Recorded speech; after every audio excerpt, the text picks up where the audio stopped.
దా సతీష్ రండి ఇంకా కొద్దిగా ఫ్రీగా రండి వచ్చేసాను ఇంకా సెంటరింగ్ చేశాను అంటే నా మీడియా వాళ్ళందరికీ నమస్కారం. బీసీలకు మాట ఇచ్చారు, నెరవేర్చారు. బీసీల డిఎన్ఏలోనే తెలుగుదేశం పార్టీ ఉంది. ఈ రోజున ఈ యొక్క బీసీల యొక్క రుణం తీర్చుకునేందుకే బీసీ డిక్లరేషన్ని తీసుకువచ్చారు చంద్రబాబు నాయుడు గారు, పవన్ కళ్యాణ్ గారు. తప్పకుండా దీనివల్ల బీసీల యొక్క దిశ మార్చడం జరుగుతుంది.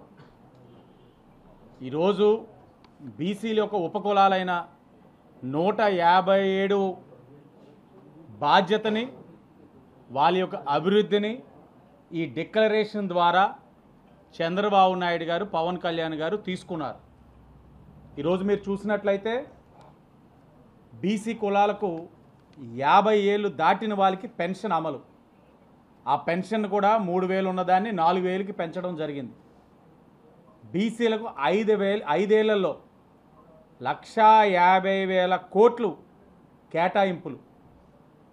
స్థానిక సంస్థల్లో ఈ వైఎస్ఆర్ కాంగ్రెస్ పార్టీ చేతకానితనం వల్ల రిజర్వేషన్ ఏదైతే 34% నుంచి 24%కి తగ్గిందో దాని పునరుద్ధరణ, అలాగే ఎస్సీ ఎస్టీ తరహాలో బీసీ ప్రత్యేక రక్షణ చట్టం, బీసీ పారిశ్రామిక వేతల ప్రోత్సాహానికి 10,000 కోట్లు కేటాయింపు, షరతులు లేకుండా విదేశీ విద్య అమలు, పీజీ విద్యార్థులకి ఫీజు రియంబర్స్మెంట్ అమలు.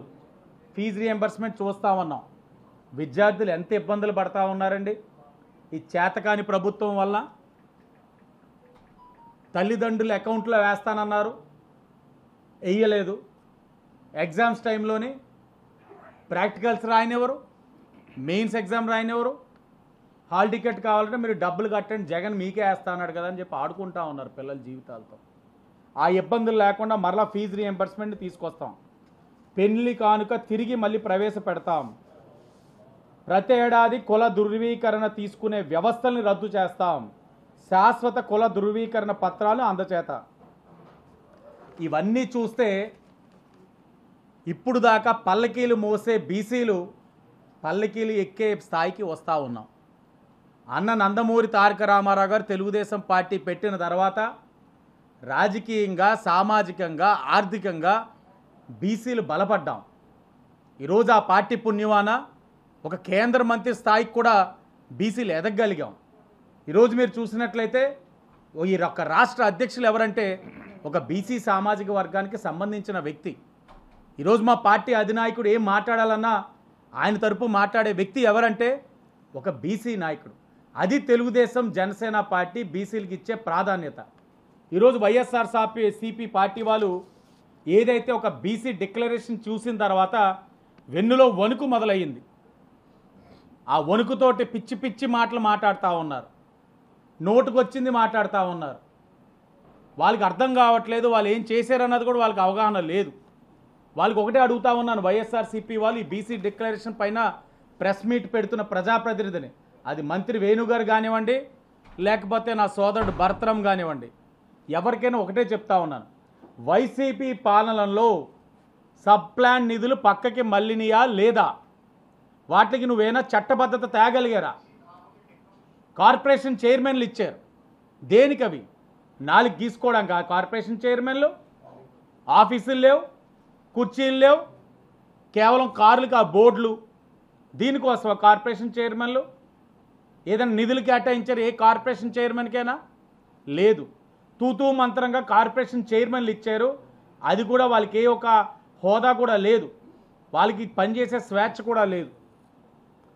ఈ రోజున ఆదరణ పరికరాలు ఎందుకు మీరు ఇవ్వలేకపోయారు?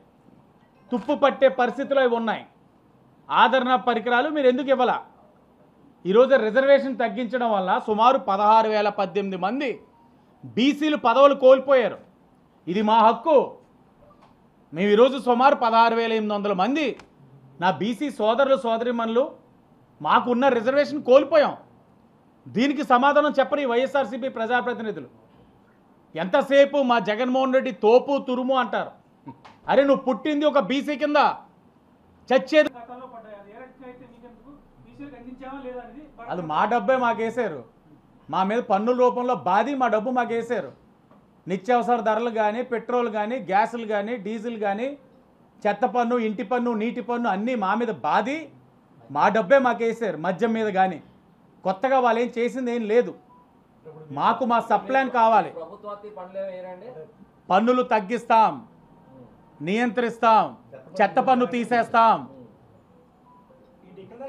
చంద్రబాబు నాయుడు గారు చెప్పారు. అన్నా నమ్మేంగా నమ్మే కదా ప్రెస్ మీట్ పెట్టాం. మా వాళ్ళందరి దగ్గర, మా జాతి బిడ్డల దగ్గర తీసుకెళ్తాం ఈ మెసేజ్ని, డిక్లరేషన్.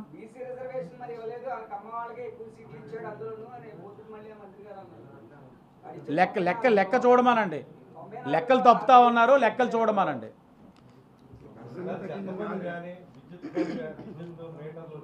ఓటర్లు పెట్టడంలో కానీ కేంద్ర ప్రభుత్వానికి జగన్మోహన్ రెడ్డి గారు రాసిస్తారు. అవును, మీరు ఎట్లా మార్చగలరు? ఆల్రెడీ ఆ ఒప్పందం అయితే కేంద్ర ప్రభుత్వంతో మనం చేసే వ్యవహారం బట్టి ఉంటుంది. మన కేసులకి భయం, లేకపోతే అప్పులు చేయాలన్న అవసరం అయితే తలొగ్గాలి. మన రాష్ట్రంలోని సంపద సృష్టించుకోగలిగితే అక్కడ అప్పులు చేసే అవసరం లేకుండా ఉంటే ఒకటి మనం అంతలా దయాదాక్షల మీద బతకాల్సిన అవసరం లేదు. ఇంకా మన పంజాబ్లో ఇప్పటికీ రైతులు పోరాడుతున్నారు. ఆ సంస్కరణలు చేయాలని చెప్పి పోరాడుతున్నారు. రైతు చట్టాలని తీసేయాలని చెప్పి పోరాడుతూ ఉన్నారు. వాళ్ళ పోరాట పటిమతోటి మనం పోరాడచ్చు, నష్టమేం లేదన్నా. కేవలం 200-300 కోట్లు ఆ మీటర్లు బిగించడం ద్వారా వచ్చే డబ్బు కోసం ఆలోచించకుండా ఒక నమ్మకం రాష్ట్రంలో సృష్టించుకోగలిగితే పరిశ్రమలు వస్తాయి, తద్వారా రాబడి వస్తుంది. ఆ రాబడి ఇవన్నీ దీనికి 100 రెట్లు పెరగచ్చు కూడా, నష్టం లేదు. ఏ ప్రభుత్వం వచ్చినా సెంట్రల్ గవర్నమెంట్ చేతులు కట్టే పరిస్థితి ఉంది కదా. ఇప్పుడు మీరు 10 ఏళ్ళు చూస్తున్నారు. మారాలని కోరుకుందాం. అందరు కలిసికట్టుగా పోరాడదాం.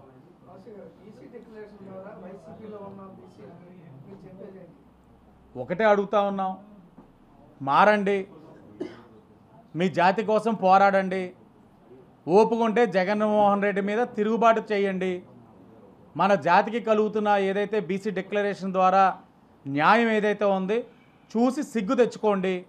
మీ నాయకుడు జగన్మోహన్ రెడ్డి మీద పోరాడి స్వేచ్ఛగా బతకండి. సీట్లు ఎన్ని వచ్చాయన్నది ముఖ్యం కాదు. మన ఆత్మాభిమానం దెబ్బతీయకుండా, మన యొక్క గౌరవాలు తగ్గకుండా, మన పైన అజమాయిషీ చలాయించే విధంగా పెద్ద రేట్లు ఉండకుండా బతకండి అని చెప్పి నేను వాళ్ళకి సూచనలు ఇవ్వగలను.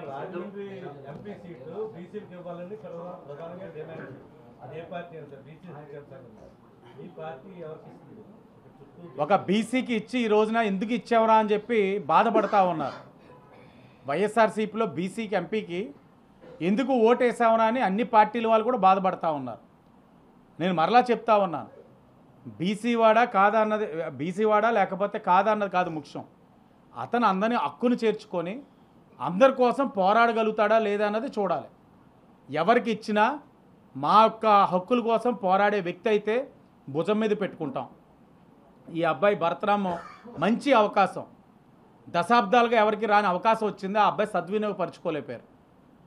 టీడీపీలో అవకాశం వస్తే సద్వినియోగపరచుకుంటారు. లేకపోయినా మా అందరూ ఒక హక్కుల్ని కోసం పోరాడు ఎవరుంటే వాళ్ళకి మా మద్దతు తెలుపుతాం. పార్టీ కోసం కృషి చేస్తాం.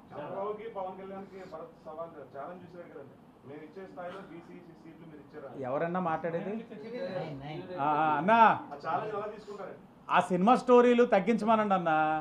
పవన్ కళ్యాణ్ గారికి చంద్రబాబు నాయుడు గారికి ఛాలెంజ్లు ఇస్తే స్థాయి మందా కాదా? ఎందుకు ఈ ఛాలెంజ్లు? 2 నెలల్లో ఎన్నికలు ఉన్నాయి. నిన్నే ఏదో తీసేవాట, అందరు కూడా ఇంకోటి తీద్దామని చూస్తున్నారు. ఇవన్నీ సినిమా స్టంట్లు మానేసి ప్రజాక్షేత్రంలోని ప్రతి వార్డులోని వాళ్ళ నాయకులు ఎవరన్నా చూసుకొని పనిచేయమనండి. ఈ సినిమా స్టోరీలు తగ్గించుకోమండి. చేసింది ఒక సినిమా, అది ఫ్లాపు, దాని పబ్లిసిటీ కూడా సైట్ అమ్ముకొని చేసుకున్నాడు. దీనికి ఇంకా ఎందుకు సినిమా డైలాగులు? నీకు ఏదైనా ఛాలెంజ్లు చేసే బదులు నువ్వేం చేసావు జనాల్లోకి వెళ్ళి చెప్పుకో.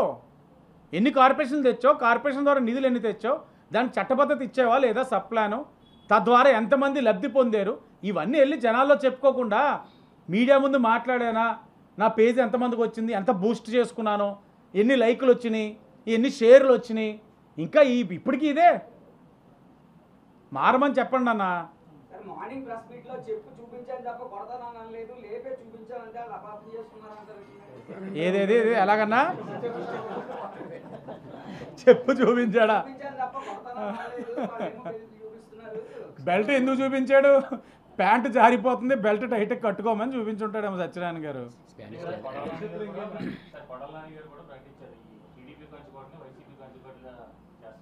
ఆయన అన్ని కోట్లు బద్దలు కొట్టుకుంటూ వచ్చేస్తాడు. ఆయన కోట్ల బద్దలు కొట్టే మేస్త్రి ఆయన ముందు ఆయన చూసుకోమనండి. ఎవడో అంట ఇంకోటిది కడుగుదు కానీ ముందు నీది కడుక్కో అన్నారట. ముందు ఆయన పని చూసుకుంటే చాలు. ఇంకో నియోజకవర్గాలకు వచ్చేసే అంత పరిస్థితులు ఇక్కడ ఏం లేవు. ఎవడ దాడు చూసుకుంటే చాలన్న.